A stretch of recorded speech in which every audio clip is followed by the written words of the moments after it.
This rich, velvety dish is packed with juicy meatballs simmered to perfection in a luscious savory sauce.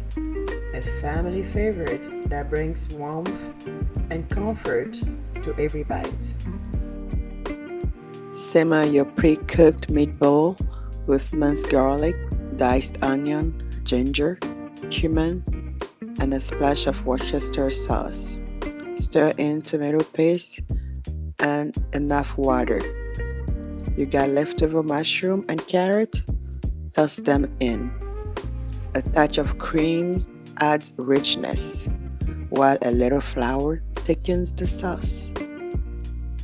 Add bouillon, salt to taste. Finish with green olives, fresh cilantro or parsley. Serve over rice, pasta, or my favorite, warm bread. Simple, delicious, and comforting. Enjoy!